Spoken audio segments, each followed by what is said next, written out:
Sir, iwas! Ngunit huli na. Sa loob ng isang tahimik at cozy na cafe, maaamoy mo ang bagong lutong tinapay at bagong brewed na kape. Dala-dala ni Lia ang tray ng order, isang cappuccino at isang slice ng blueberry cheesecake. Habang naglalakad papunta sa table ng customer, aksidente siyang napatid sa isa sa mga upuan. Tumilapon ang buong laman ng tray. Diretso ang mainit na kape at cheesecake sa lalaking nasa harap niya. Nanlaki ang mga mata ni Lia. Napatakip siya ng bibig habang nakatitig sa lalaking nakaupo at napagdapan niya, isang gwapong lalaki na naka-pressed suit. Mukhang galing sa isang importanteng meeting. Hindi lang siya kahit sinong customer. Kilala niya ito. Si Damian Sarmiento. Oo, ang Damian Sarmiento. Bilyonaryo, CEO ng Sarmiento Group of Companies, at laman ng business news halos linggo-linggo.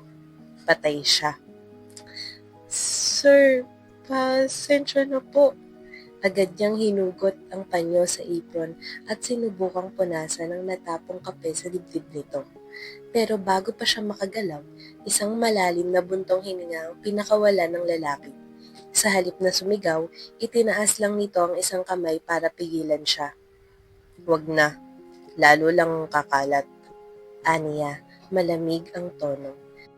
Tumayo ang gwapong lalaki at tiningnan lamang ang sarili. Tiningnan ang sarili niyang nabasang polo. Tahimik lang si Lia. Kahit gusto niyang lumubog sa kahihiyan, hindi siya makapaniwalang hindi siya sinigawan o di kaya ay pinagalitan ng lalaki. Pero hindi pa tapos ang lahat. Biglang bumaling sa kanya si Damian. Pinag-aaralan siya na parang may iniisip na plano. May trabaho ka ba bukas ng gabi? Nagulat si Lia sa tanong. Ano pong ibig niyong sabihin?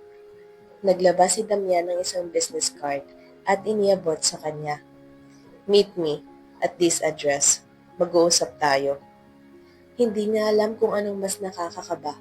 Ang hindi ba ito nagalit o ang misteryosong imbitasyon nito? Kinabukasan, naroon nga si Lia sa tinukoy na address, isang high-end restaurant sa Makati. Hindi siya sanay sa ganitong lugar, kaya pakiramdam niya ang daming matang nakatingin sa kanya. Pagdating niya sa table, diretsong sinabi ni Damian ang dahilan ng kanilang pagkikita. May reunion ng pamilya ko sa Sabado. Darating ang tatay ko galing New York at gusto niyang makita kung may kasamang girlfriend. Napakunot ang noon ni Lia. At anong koneksyon ko po roon? Umangat ang labi ni Damian sa isang tipid na ngiti. Gusto kong ikaw ang magpanggap na girlfriend ko. Napatulala si Lia. Ha? Ano po? 10 oras lang. Magpapanggap ka sa harap ng pamilya ko. Pagkatapos nun, tapos na ang kontrata. Pero sir, bakit ako? Isa kang estranghero. Walang makakaalam ng totoo. Nag-alinlangan si Lia. Para saan pa ito? Hindi ba pwedeng ipaliwanag na lang ni Damian na wala talaga siyang girlfriend? Bakit kailangan pang pagpapanggap? Pero nang biglang maglabas ng check si Damian at isinulat ang halaga, napasinghap siya. 100,000. Para sa isang gabing pagpapanggap? Napanunok si Lia. Napakaraming pwedeng mabili ng halagang yun. Gamot para kay nanay, pambayad ng renta, pati pang dagdag sa tuition ng kapatid niya. Dahil dito, nilunok niya ang kaba. Hindi man siya sigurado pero isang gabi lang naman, sabi niya sa sarili. Deal. Good. I'll see you tomorrow. At bago pa siya makasagot, tumayo na ito at naglakad palayo. Naiwan siyang tulala, pero hindi rin nagtagal, dumating ang mga masasarap at bago sa paningin niyang mga pagkain. Sa kanyang harapan, isa-isang ibinababa ng waiter ang French foie gras, isang mangkok ng lobster bisque, at isang dessert plate na may Belgian chocolate saffron. Para sa isang babaeng sanay sa simple at tipid na pagkain, ito na yata ang pinakamagarabong hapunan na naranasan niya. Sayang naman kung hindi ko kakainin, sabi niya sa sarili. Doon na nga niya nilasap ang sarap ng mga pagkain. Sa isip-isip niya, ngayon lang niya ito makakain. Sa kanya lang niya inisip kung paano magiging matagumpay ang kontrata. Araw na ng Sabado at maagang dumating si Damian, nakasandal sa pinto ng kanyang mamahaling sasakyan habang naghihintay kay Lia. Paglabas ng dalaga, tiningnan niya ito mula ulo hanggang paa. Naka-jeans lang at nakasimpleng blouse. Let's go. Binukas niya ang pinto ng sasakyan para kay Lia. Dami mong drama, aalis lang pala tayo. Biro ni Lia. Believe me, hindi mo ito ordinaryong shopping trip. At totoo nga, dinala siya ni Damian sa isang luxury fashion boutique kung saan VIP treatment ang ibinigay sa kanila. Hinainan siya ng champagne at may personal stylist pa na tumutulong sa kanya. Mula cocktail dresses hanggang eleganteng gowns, isa-isang isinukat ni Lia ang mga ito. Saan lang ba sila pupunta? Hindi ba't sa simpleng dinner lang? Bakit kailangan pa nito? Tuwing lalabas siya ng fitting room, nag-aabang si Damian. Tinitingin siya na parang isang obra maestra. Pero hindi siya nagsasalita. Ano, pasado ba? Tanong ni Lia matapos ang panglimang damit. Saglit siyang tinitigan ni Damian bago tumango. Try something else. Nakailang palit pa siya bago siya makahanap ng isang dress na nagustuhan ni Damian. Isang red off-shoulder dress na bumagay sa kanyang figure. Hindi lang maganda, napaka-elegante rin. Hindi man lang kumurap si Damian nang lumabas siya suot yun, pero sa loob-loob niya, hindi niya maitatangging nakabibighani si Lia. Nagpatuloy ang makeover sa isang high-end salon, kung saan inayusan siya ng soft curls at natural glam makeup. Pagkatapos, dinala siya ni Damian sa isang private dining restaurant. Okay, kailangan nating mag-practice, sabi ni Damian habang nag-aayos ng kanyang cuffs. Dahil girlfriend kita ngayong gabi, dapat sanay ka ng tawagin akong love. Biglang napangiwi si Lia. Ang cringy naman. Deal mo to, Lia. Napabuntong hininga siya. Fine, love. Nagulat si Damian, para bang hindi niya inaasahan na ganun kabilis niyang masasabi yon. At bakit parang may kung anong init na dumaloy sa kanyang katawan nang marinig niya yon. Pagdating nila sa isang malaking ancestral house ng pamilya Sarmiento, agad siyang sinalubong ng pamilya ni Damian, mga magulang at isang nakababatang kapatid nito. Pero sa halip ng mga matapobreng tao, mainit ang pagtanggap nila kay Lia. Ang ganda mo, iha! Sabi ng ina ni Damian habang hinahawakan ng kanyang kamay. Nako, tama si mama. Kuya, finally may matinong babae kang napili. Sabat ng nakababatang kapatid niya. Napangiti si Lia. Nakahinga na siya ng maluwag. Habang nagkakainan, ramdam niyang minamahal ni Damian ang pamilya niya. Mababait ang mga ito. Puno ng tawanan at kwentuhan ng hapunan. Pakiramdam din niya tanggap na siya agad kahit na nagkukunyari lang sila. Dumaan ang mga araw at nagpatuloy ang pagpapanggap nila. Pero unti-unti, hindi na lang yan kunwaring relasyon para kay Damian. Nang dumating ang isang corporate meeting na dapat ay formal lang, naramdaman niyang gusto niyang isama si Lia. At doon niya muling nakita si Sarah, ang babaeng minsang sinaktan siya. Kasama nito ang bagong boyfriend, isang mayamang negosyante rin. Nang lumapit ito sa kanila, nagtaas ng kilay si Sarah. Oh, new girlfriend. Wow, Damian, naka-move on ka na pala, sabi nito, halatang mapanukso. Bago pa makasagot si Lia, hinawakan ni Damian ang kamay niya. Of course, and we are getting married. Napangisi si Sarah. I don't see any ring. Nagkatinginan si Lia at Damian pero sa halip na bumigay sa laro ni Sarah, ngumiti lang si Damian ng may kumpiyansa. We don't have to prove anything to those we don't care about, sagot niya. Let's go, love. At bago pa makapagsalita si Sarah, tinalikuran na nila ito, ngunit hindi pa tapos ang lahat. Isang hapon, habang abala si Lia sa trabaho sa coffee shop, biglang pumasok si Sarah kasama ang ilan niyang kaibigan. Nung una, hindi pa makapaniwala si Sarah, pero bandang huli, ngumiti na lang siya ng mapanukso nang makita si Lia. OMG! Look who we have here. Napatingin ang ibang customers, tumayo si Sarah at nilapitan siya. So, is this what you really do? Waitress? Wow, Damian sure downgraded. Ramdam ni Leah ang bigat ng mga titig sa kanya, pero hindi siya natinag. Huminga siya ng malalim at ngumiti. At least ako may marangal na trabaho. Ikaw, naghahanap pa rin ng lalaking kayang bahayin ka?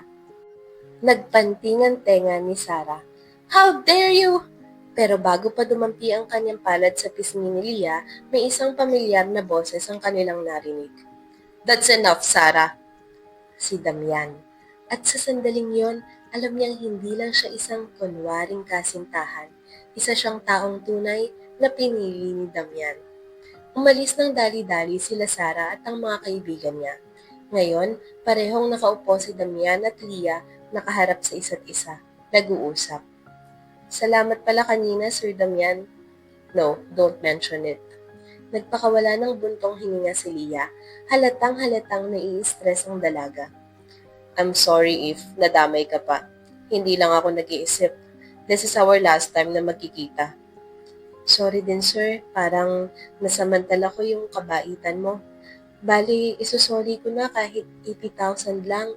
Yung 20,000, medyo napanggastos na namin. Pinambayad ko rin sa mga gamot ni nanay. No need for that. Yung 100,000 ay para sa gawing nag-dinner tayo with my family, right? Remember, you don't owe me anything. Okay, sir. Salamat po. Hindi ko na ipipilit yung sarili ko. Total, feeling ko napakayaman nyo naman. Kung guguluhin ka pa rin ni Sarah, you can contact me. Ililipat kita ng trabaho. Okay lang, sir. Sanay naman ako sa mga mapanghusgang customers. Yakang-yaka to. At doon na nga naghiwalay na sila ng landas. Sa isip-isip ko, saan ba ako malungkot ngayon? Dahil ipinahiya ako ni Sarah o dahil umasa akong magiging totoong pagpapanggap namin ni Damian? Hays, ang tanga ko. Hindi ko naisip, langit siya. At isa lang akong basahan. Makalipas ang isang linggo, habang inilalagay ko ang cellphone ko sa locker, bigla itong nag-ring.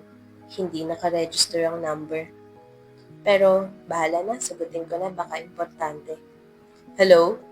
Sa hindi maipaliwanag na dahilan, parang bumilis ang tibok ng puso ko.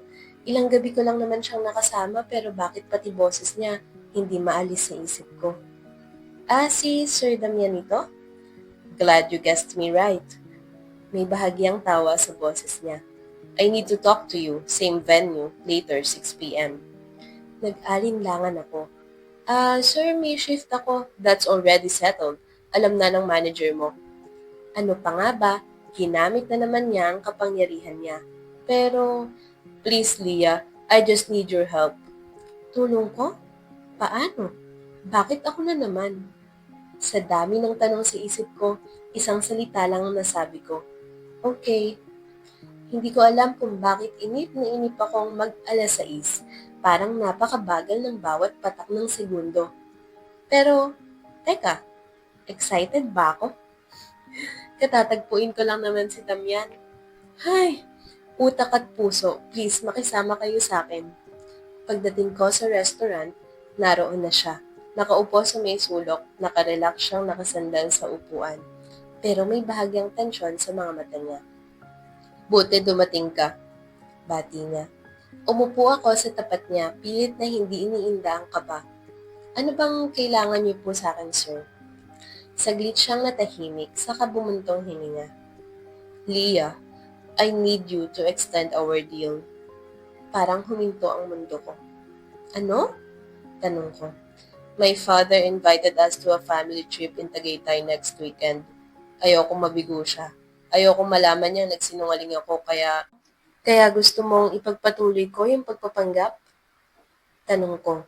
At hindi ko maiwasang mapansin na may konting kirot sa tono ko. Hindi ko alam kung dahil ba sa pagod o sa kakaibang pakiramdam na unti-unti na akong nadadala sa lahat ng to. Tumango siya, seryoso, intense, typical na Damian. I'll pay you double this time. Double? 200,000? Napalingon ako sa kanya. Hindi ko alam kung matatawa ba ako o matutulala. Ganoon na lang ba talagang kadaling ibenta ang sarili mong oras, emosyon, at siguro ay puso? Sir, iba na lang siguro ang kontratahin mo ngayon. Sabi ko, kalmado, diretso, kahit sa loob-loob ko, medyo may konting kurot sa puso. Please, pumikit siya saglit, huminga ng malalim. Kung iba, magtataka agad sila. Bakit ang bilis nating nag-break? Isa pa, kilala na kita. Mabilis kang turuan at mabilis kang mapasunod. Boom! Sakto sa ego ko. Para lang akong empleyado, sinusunod ang utos ng boss. At ang mas masakit, umamin ako sa sarili ko. Umaasa na naman ako. Pinaglaruan ko ang shoulder bag ko. May lakad ako sa weekends. 500,000. Please, Leah, please. Nanlaki ang mga mata ko, hindi dahil sa pera. Okay, fine, partly dahil sa pera, pero higit pa roon ang desperasyon niya. Damian Angeles, CEO, isang taong halos lahat ng babaeng gustong makasama. Pero ngayon, parang takot na takot maiwan mag-isa sa isang family trip. 500,000? Pwede bang gawin kong 1 million? Natatawa kong naisip. Oh, why are you laughing? Tanong niya, seryoso pa rin. Wala. Napailing ako. Okay, sige deal, pero okay na ako sa 200,000. Sabay kindat ko. No, 500,000. I'll transfer it to your bank. I insist. Napailing ako at napatawa. Okay, napaka-galante mo talaga, Sir Damian. Siguro wala ka nang mapaglagyan ng pera nyo, no? Tumawa rin siya, pero may halong pagod sa mata niya. No, in fact, I'm feeling desperate about this. I'm sorry, madadamay ka na naman. Pero para mas maging realistic ang gagawin natin, I'll talk about my parents so that makilala mo rin sila.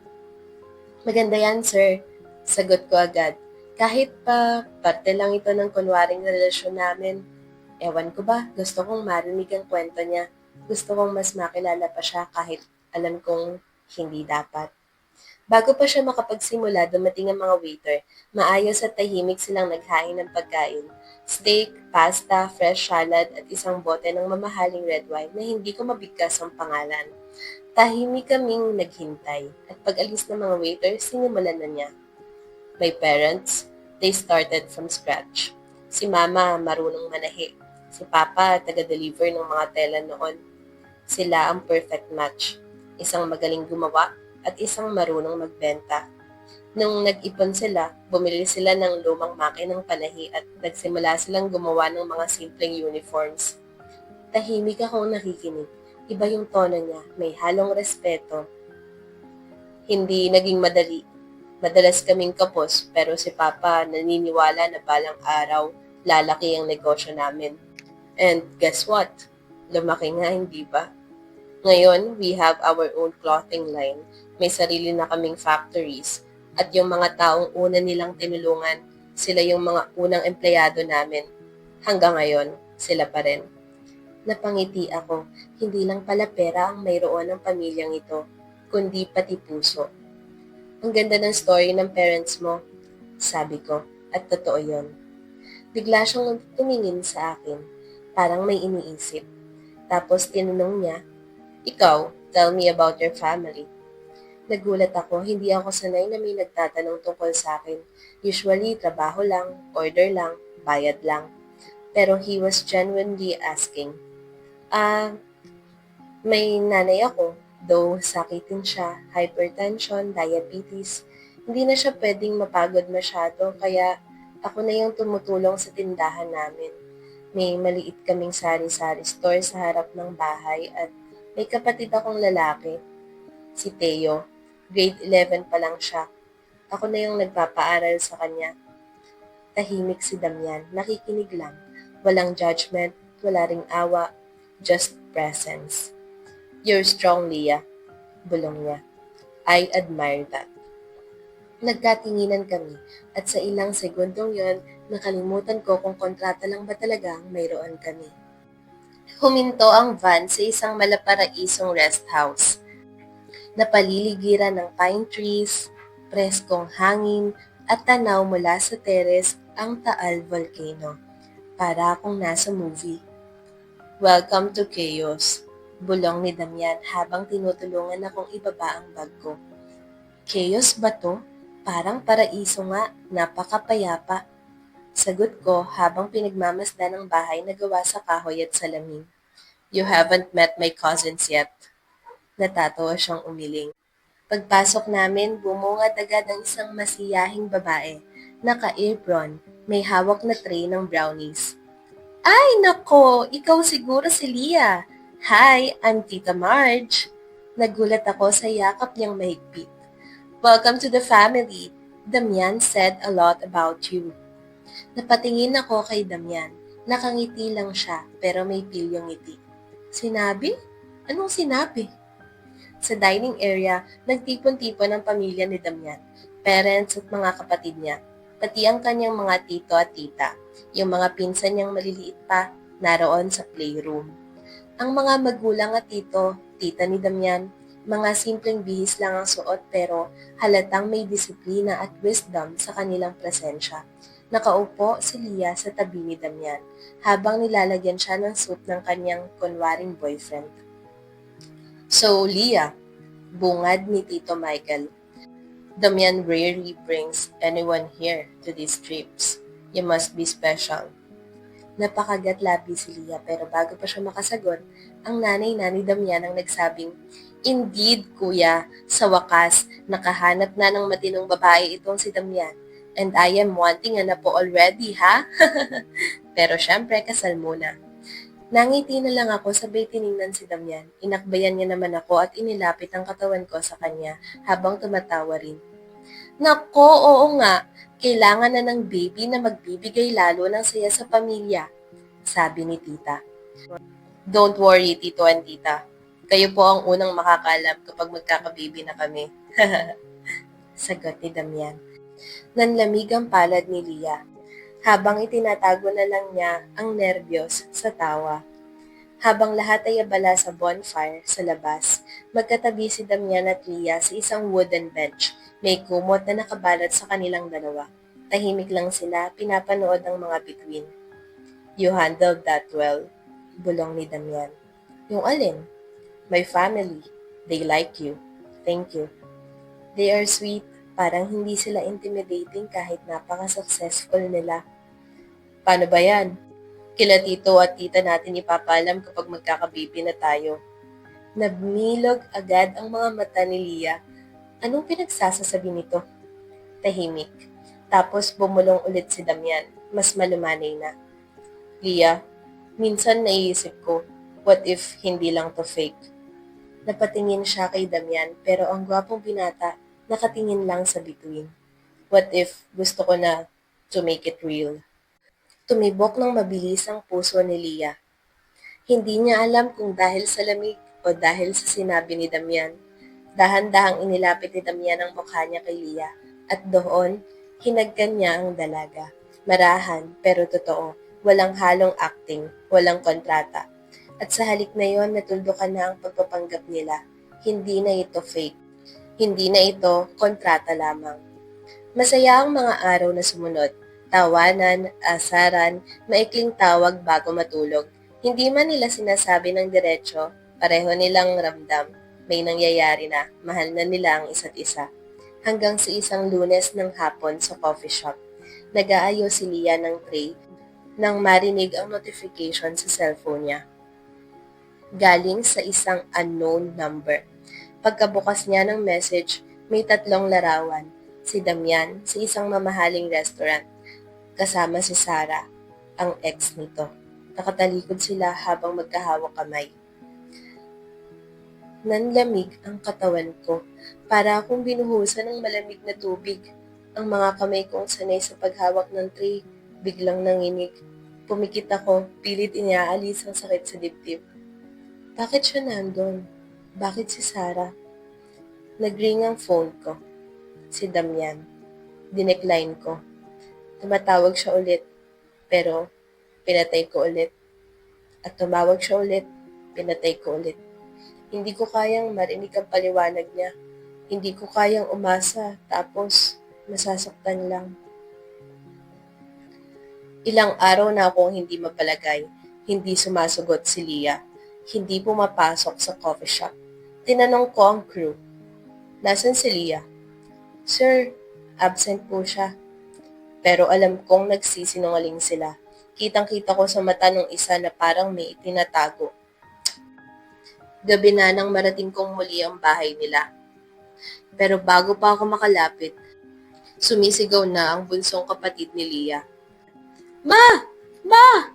Tulong! Biglang bumukas ang pinto. Umiiyak ang bunsong kapatid ni Leah. Kuya! Kuya, nariyan ka! Tulungan mo kami! Si nanay!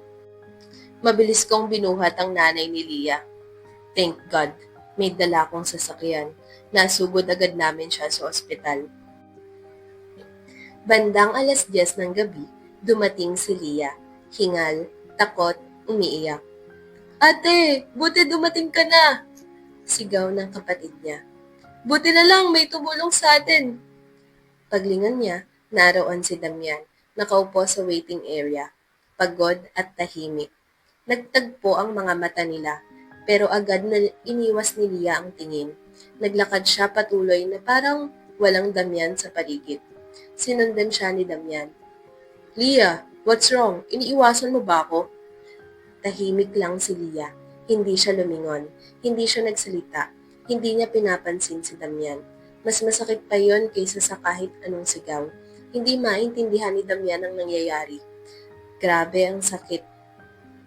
Dire-diretso lamang si Leah na pumasok sa kwarto ng kanyang nanay. Nakahinga siya ng maluwag nang makita niyang maayos na ang lagay ng nanay niya.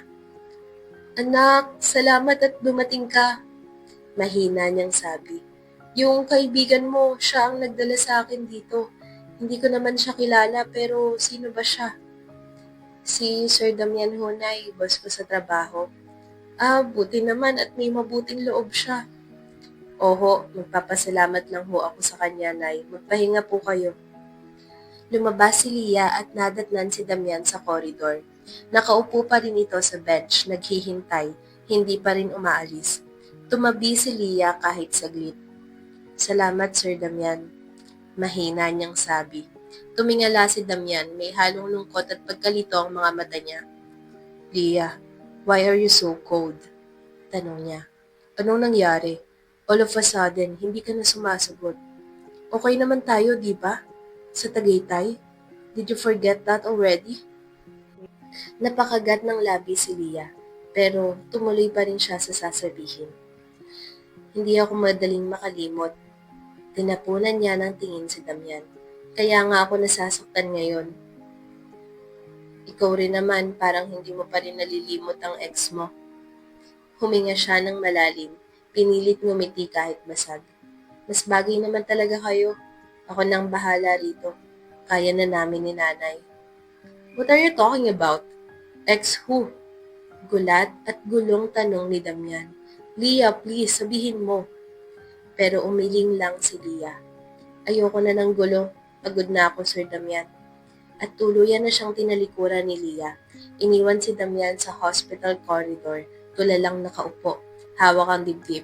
Hindi dahil sa sakit ng puso, kundi dahil sa bigat ng hindi niya maintindihang dahilan. Bumukas ang pinto.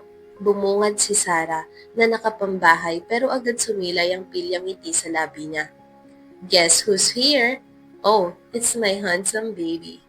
Sabi ni Sarah, sabay haplos sa pisngi ni Damian. Agad namang pinalis ni Damian ang kamay niya. Malamig ang mata. Ikaw ba ang dahilan kung bakit galit sa akin si Leah? Sigaw ni Damian, puno ng tensyon ng boses. What? Ako? Bakit ako? Kunwaring inosente si Sarah. Akala ko pa naman babalik ka na ulit sa akin. Tamang-tama kakabreak lang namin ni Neil.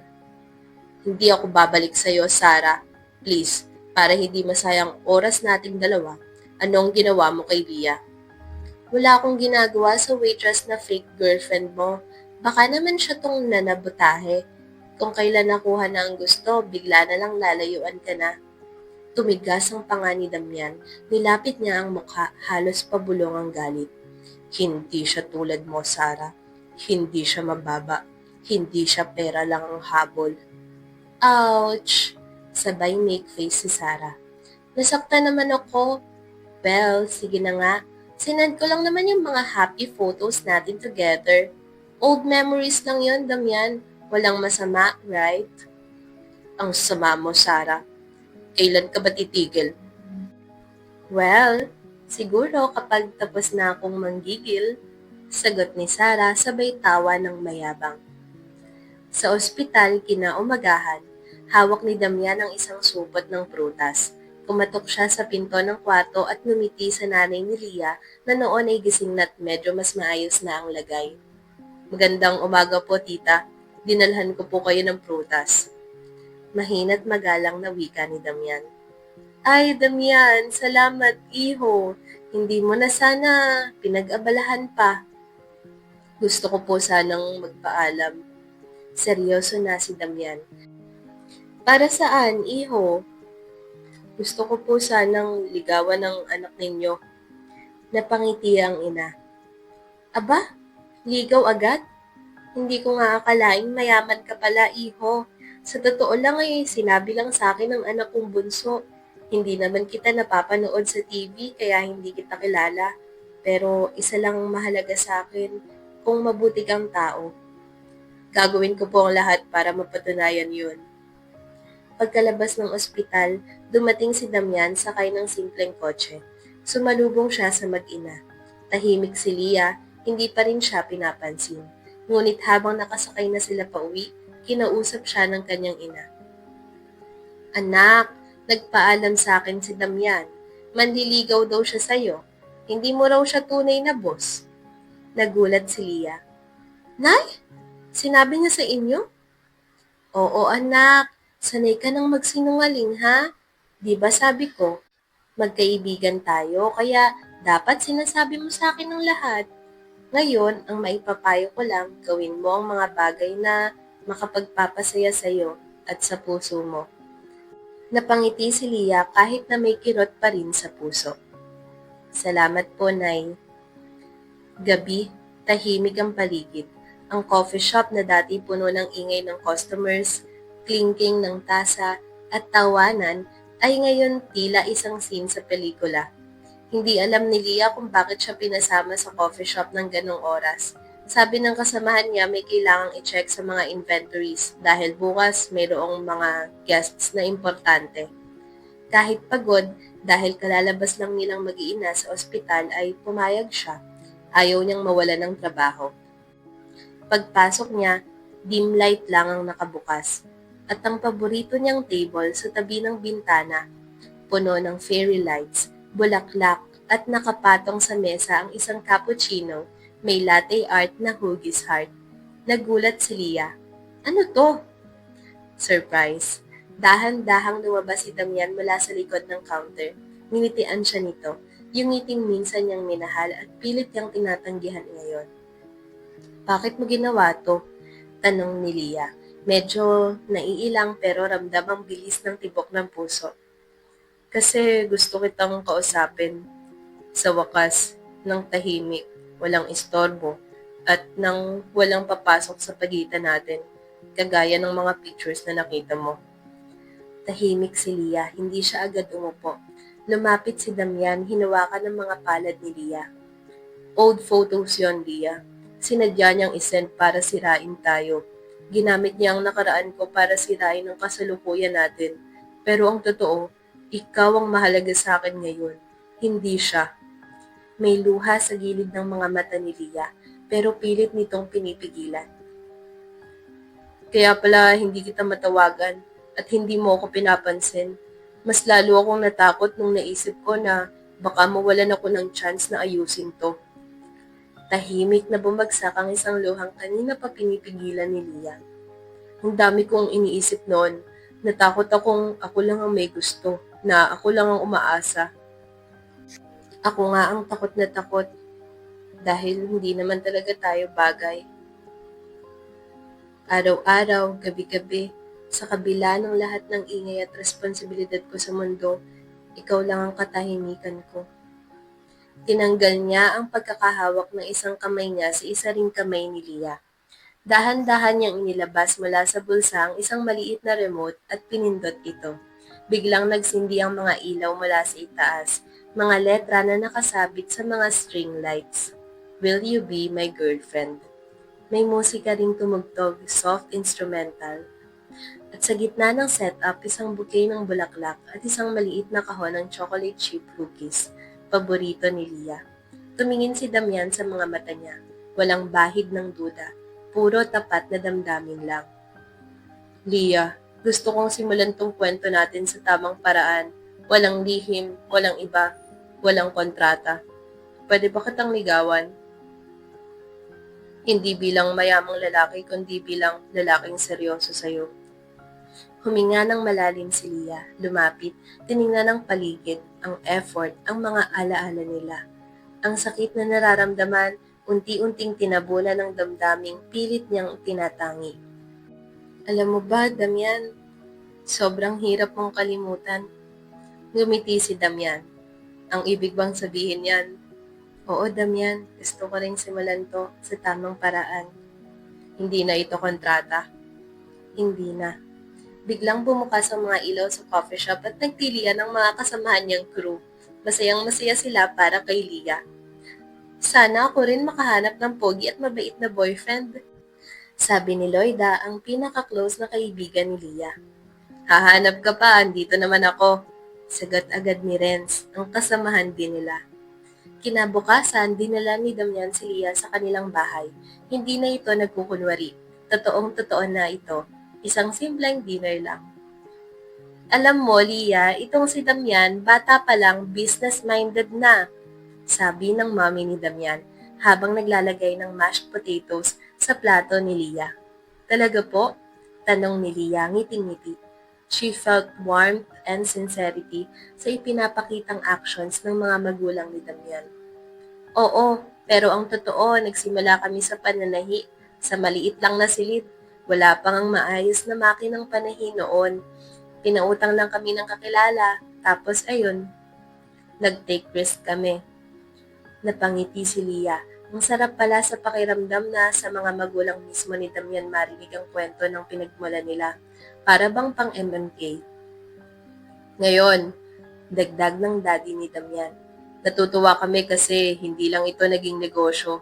Natulungan din namin yung mga dati naming kasamahan. Yung mga dati naming empleyado. Patuloy ngayon may trabaho sila. May dignidad. Napatingin si Leah kay Damian. Tahimik lang siya pero kitang-kita niya ang respeto ni Damian sa kanyang mga magulang. Ikaw, Leah, kumusta naman ang pamilya mo? Saglit na napaisip si Leah. Napalunok. Maayos naman po. May maliit kaming tindahan. Si nanay po nagpapagaling. Kakagaling lang po niya sa ospital. Tinulungan po akong magbantay ni Damian. Pride ang makikita sa mga mata ng mga magulang ni Damian. Alam nilang napalaki nila ang anak na mabuting bata. Oh, Daddy, I'm so happy. Napalaki natin ng mabuti si Damian. At syempre, pati si Daisy. Dad, Mom, biglang putol ni Damian. Actually, I have something to say. Sinibulan ng kaba si Leah, parang may nararamdaman siyang mali. The first time I introduced Leah to you is just kinda roleplay. I'm so sorry po. What do you mean, anak? Dinala ko lang siya rito para may maipakilalang girlfriend ko. Doon na napayuko ang dalawa. I'm sorry, Mom, Dad. Sorry din po sa inyo, Tito, Tita. Saglit na katahimikan at saka isang malakas na tawa. Pero ngayon, kayo na talagang dalawa. Is that what you want to say? Nagulat si Damian at Leah. Hindi galit ang mga magulang ni Damian. Pero hindi pa rin sila nakasagot. Ang mahalaga ay kayo na talaga. Wala nang acting, ha? Welcome to the family, Iha. Sabi ng dad ni Damian. Nako, kuya, may paganyan ka pa, ha? Buti na lang mabait si Ate Leah. Kung ako yan, di ako papayag. Sa wakas, may makakasama na ako magpa-food spa. Hirit ng bunsong kapatid ni Damian. Nagkatinginan kami ni Damian at sa unang pagkakataon, Hindi ako nagkunwaring girlfriend. Hindi kami nagsinungaling. Ako si Lia at siya si Damian. Isa na namang araw ng tawa at kilig ang hatid ng araw na yon kina Damian at Lia. Mula pa lang sa entrance ng amusement park ay para na silang mga batang sabik sa saya, nakahawak sa kamay ng isa't isa. Palinga-linga sila sa paligid na punong-puno ng kulay. Makukulay na lobo na lumulutang sa hangin, amoy ng cotton candy na humahaplos sa ilong, at ingay ng mga rides at hiyawan ng mga tao na parang background music sa kwento nila. Unahin na natin yung roller coaster! Sigaw ni Damian, hawak-hawak pa rin ang kamay ni Lia. Sigurado ka, baka ikaw pang maunang sumigaw. Sabay tawa ni Lia, kinukurot ang braso ni Damian. At doon nga sila nagsimula, sa pinakamatinding ride. Sumigaw sila, tumili, pero sa huli, nagtawanan habang hingal na hingal sa tuwa. Hawak pa rin ni Damian ang kamay ni Lia habang bumababa sila. Hindi na rin ito binitawan buong araw. Sunod nilang sinakyan ng Ferris wheel. Tahimik lang sila habang unti-unting umaangat ang cabin nila sa itaas. Doon, sa katahimikan ng langit, nagtanong si Damian. Ano ang gusto mong gawin after nitong lahat? Sumagot si Lia. Gusto ko lang, tuloy-tuloy lang to, tayong dalawa, kahit walang rides, kahit simpleng lakad lang. Tumango si Damian. Well, ako rin. Basta kasama kita. Pagbaba nila, tumakbo naman sila sa bumper cars. Parang mga batang walang iniisip, nagtulakan pa silang dalawa ng sasakyan. Tawa sila ng tawa habang nag-uumpugan. Si Lia ang panalo dahil kahit umiwas si Damian, sinundan siya nito at hinabol talaga para lang matamaan. Sunod nilang pinuntahan ang haunted house. Nagkunwaring matapang si Lia, pero sa kalagitnaan ng dilim at mga nakakatakot na tunog, mahigpit na siyang kumapit sa braso ni Damian. Hindi ako natatakot promise. Nanginginig niyang sabi. Ngunit naramdaman ni Damian ang mabilis na tibok ng puso ni Lia at tahimik lang siyang umiti. Okay lang, ako ang bahala. Paglabas nila, parang mas lalo silang naging malapit, mas kampante, mas komportable. Hindi rin nila pinalampas ang carousel. Doon sila sandaling tumahimik. Nakaupo si Lia sa kabayong may gintong kulay, habang si Damian naman ay nakatayo sa tabi niya, hawak ang kamera para kuhanin siya ng litrato. Smile ka naman dyan, future wallpaper kita. Sabi ni Damian. Pwede ring future asawa, sagot ni Lia sabay kindat. Napahagalpak sa tawa si Damian. Aba, di na ako lalayo sa'yo kung gayon. Bago sila umuwi, binilhan ni Damian si Lia ng cotton candy. Kulay pink, favorite nito. Sabay silang naupo sa isang bench sa may fountain at pinanood ang fireworks na tila regalo ng langit para sa kanilang dalawa. Sa araw na yon, hindi lang sila sumakay sa iba't ibang rides. Sumakay rin sila sa mas matibay na tiwala sa isa't isa. At sa bawat tawa, may lihim na panalangin si Damian na sana ito na nga. Ito na nga ang forever niya. Pagkatapos ng buong araw na puno ng saya, tawa at memories na parang pelikula, magkasamang naglalakad pa uwi sina Damian at Lia. Hawak pa rin nila ang kamay ng isa't isa habang ang gabi ay bumabalot na ng lamig at katahimikan. Sumakay sila ng kotse ni Damian. Habang umaandar ito sa highway, binuksan ni Damian ang radyo para magpatugtog ng mellow na music. Pero biglang naputol ang kanta. Aktres na si Sara Arevalo, nahaharap sa kasong theft matapos di umano'y tangayin ang milyon-milyong halaga ng alahas at pera mula sa boyfriend nitong si Neil Lorenzo, isang kilalang modelo at endorser. Nagkatinginan sina Damian at Lia. Napailing si Damian saka tumawa ng bahagya. Hindi ng pangungutya, kundi ng isang taong nakahinga na ng maluwag. She's facing her karma now. Mahina niyang sabi pero may bigat ang boses. Tumingin si Lia sa labas ng bintana saka bumulong. Mas gugustuhin ko pa rin talaga ang payapa at tahimik na buhay. Napangiti si Damian, inabot ang kamay ni Lia habang patuloy sa pagmamaneho. Tama ka, mahal ko. Payapa at tahimik na buhay. Sa piling mo. Sa mga salitang yon, tila ba naglaho ang gulo ng mundo. Wala nang balita, wala nang nakaraan. Ang mahalaga ay ang ngayon, ang araw na magkasama sila at ang mga susunod pang araw na sa kanila na lang umiikot ang mundo. Ilang linggo matapos ang date nila sa amusement park, tila lalo pang gumaan ang mga araw ni Leah. Sa kabila ng pagod sa trabaho, nananatiling magaan ang puso niya dahil alam niyang laging may Damian na naghihintay sa kanya. Laging may Damian na dumadalaw sa hapon, dinadalhan pa siya ng paborito niyang cookies. At may kasamang, kumain ka na ba? Isang gabi, tinawag siya ng kanilang branch head. Kinabahan siya noong una pero pagpasok niya sa opisina ay bumungad ang mga kasamahan niyang nakangiti. May bitbit pang maliit na cake. Congratulations, Leah! Starting next week, ikaw na ang bagong branch manager. Nanlaki ang mga mata ni Leah. Hindi siya agad nakapagsalita hanggang sa naramdaman na lang niyang may yumakap sa kanya mula sa likod. Si Damian, may hawak na maliit na kahon. Sabi ko na nga ba, dapat lang na ikaw na ang manager eh. Bulong ni Damian. Binuksan niya ang kahon, isang simpleng gold necklace na may palawit na letrang L. L for Leah. Sabi niya habang isinusuot ito kay Leah. At L for love. Dahil kahit gaano ka pa ka-busy, kahit gaano pa ako ka-hassle, mahal pa rin kita. Napaluha si Leah, hindi sa lungkot kundi sa sobrang tuwa. Simula noon, araw-araw na siyang inihahatid at sinusundo ni Damian. Wala nang palya. Tuwing tanghali, sabay silang kumakain ng lunch sa park.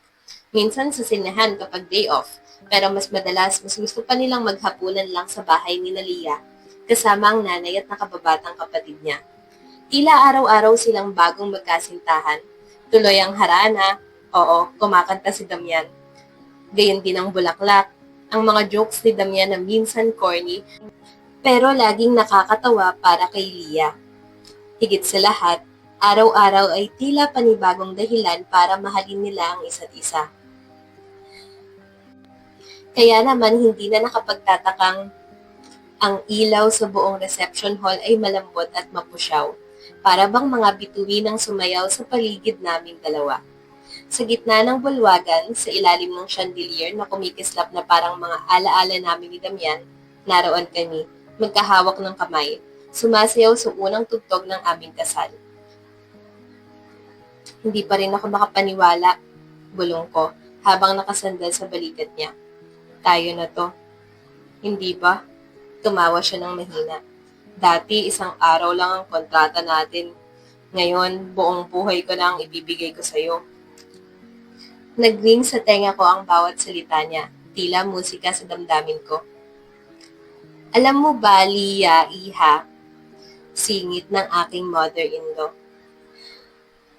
Noong una kitang makita, sabi ko sa sarili ko, aba, eto na, yung babaeng hindi lang para kay Damian, kundi para sa buong pamilya namin.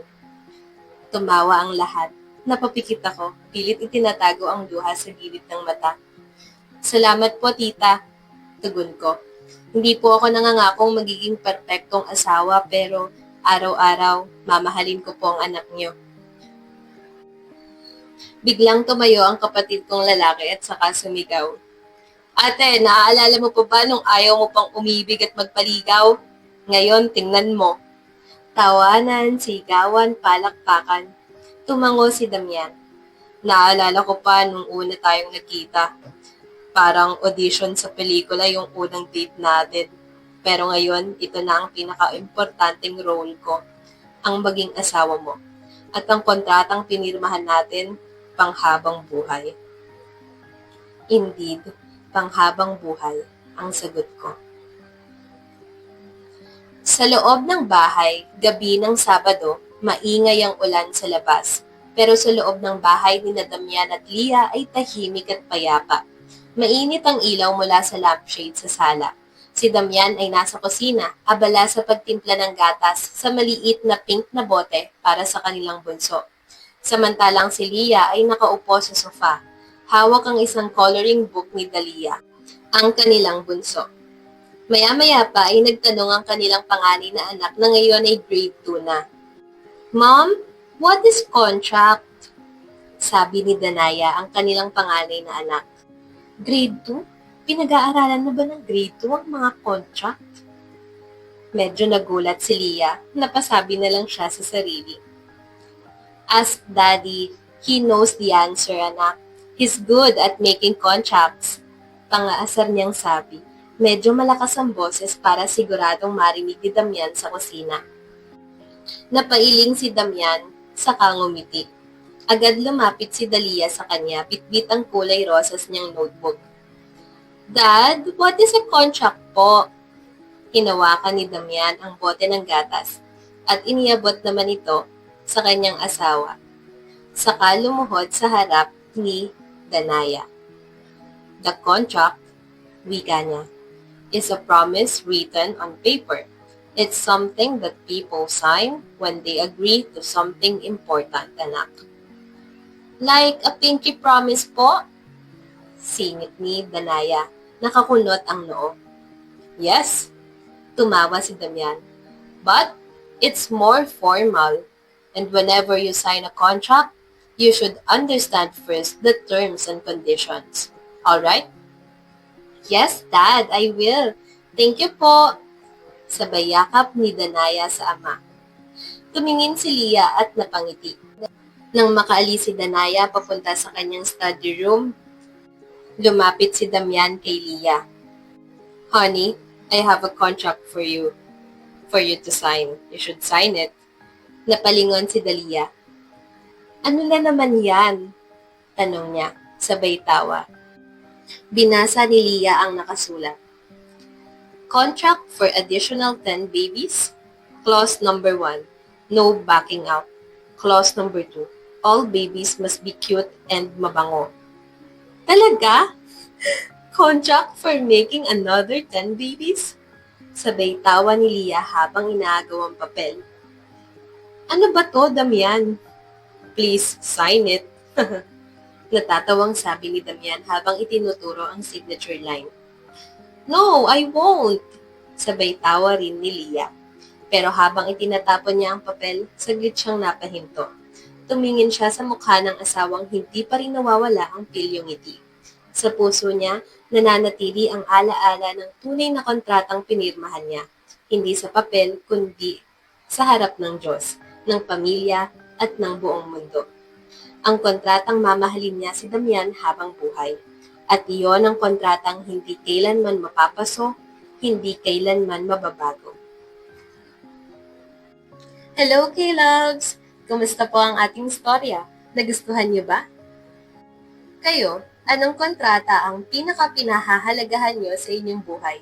I-comment niyo naman. At para sa mas marami pang nakakakilig at nakaka-inspire na mga happy love stories, patuloy po kayong tumutok at mag-subscribe sa K-Love Stories, kung saan K-sarap umibig at K-sarap ding makinig.